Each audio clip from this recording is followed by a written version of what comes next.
So, dear Demonaz, what shall the fans expect from Northern Chaos Gods, your much anticipated new album? Well, I hope they will stick with us when they hear this one. Yeah. I really hope they will bang their heads off when they hear it, and that they will, find it interesting, and that they will get into the mood of that immortal feeling and the music we have made this time. How was to work with Peter Tatgren, either as a session bass player and the producer?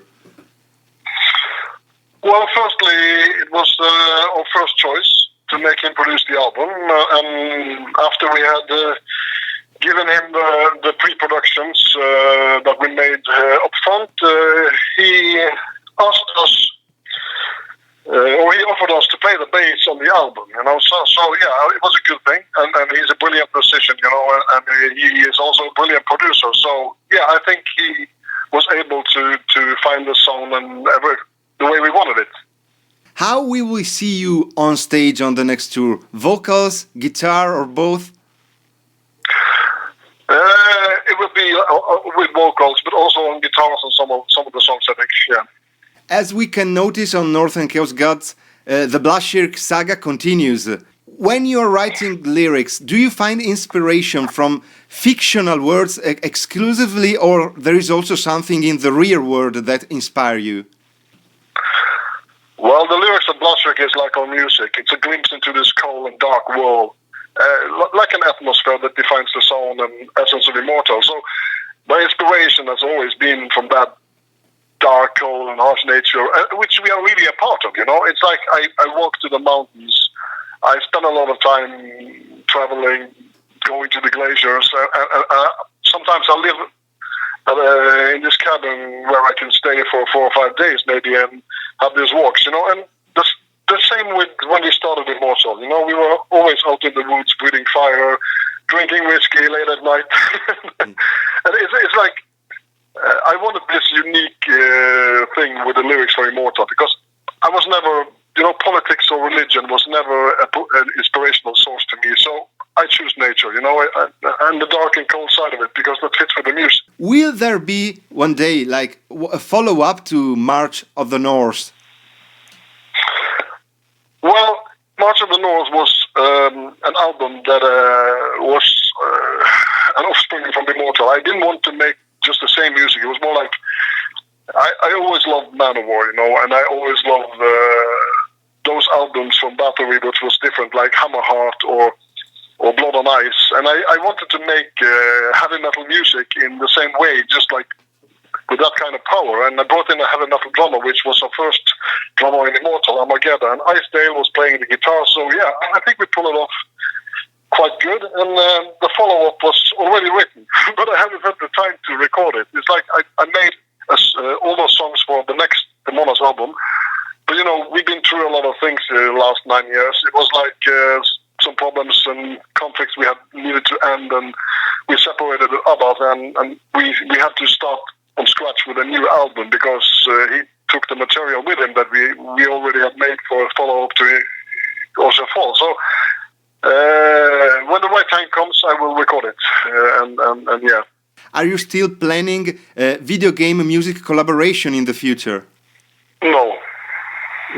Well, I did it because this guy was a friend of mine, and his ideas were really great about this video games or whatever, and I helped him out, just for the compositions. So it was not really my idea to do it. I was asked to do it, and I thought it was a great thing to help him with that. And I think it was on.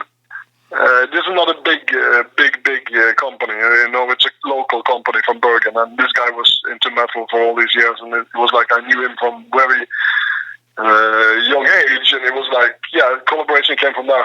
And will you release something on video to promote Northern Chaos Gods? We haven't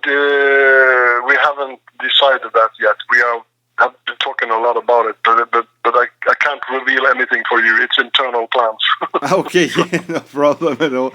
And We are about to witness, black metal's debut in mainstream cinema with the Lords of Chaos movie. Which are your feelings about it?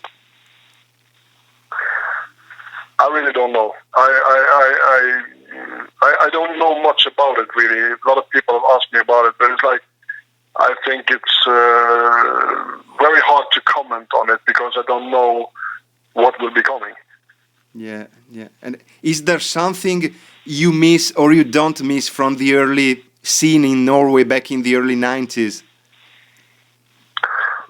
Well, I will always miss the feeling in a way because it was very exciting times, and the same with the music you were listening to when you were younger. It was like whenever we were listening to Celtic Frost, Venom or Bathory, those biggest influences, it was like we were very hungry for more of that material, and we were really like seeing up to those people, and looking up to those people as, wow, this is fucking great, we want to do the same, and we actually wanted to be a black metal trio at that time, and yeah, it was exciting times, because we were young, and also we didn't have an album out, before '92, so it was actually early, of course. We were part of a subculture, but it was like very exciting times, and yeah, I still have that.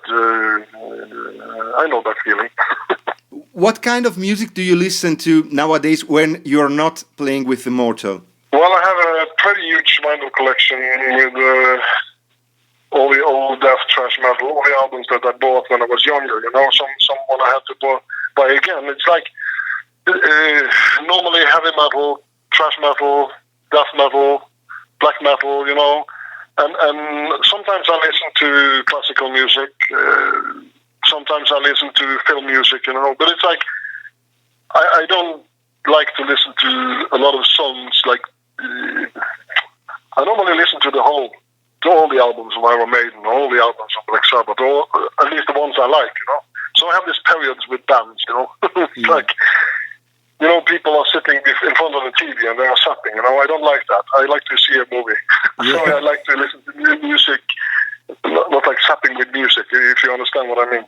Yeah. You want to leave those albums entirely. Yeah, that's exactly. Yeah. Good saying. May we dream to see you in Italy, like next year? I hope so.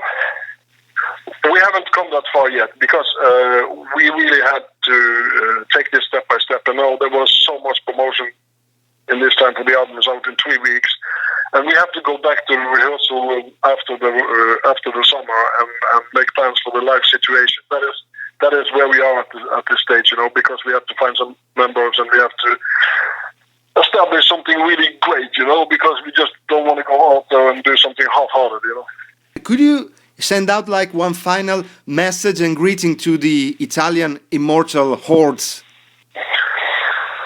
Yes, I really hope they will stick with us, and I really hope they will bang their heads off when they hear the album. And we are really ready to battle with them whenever the time is right.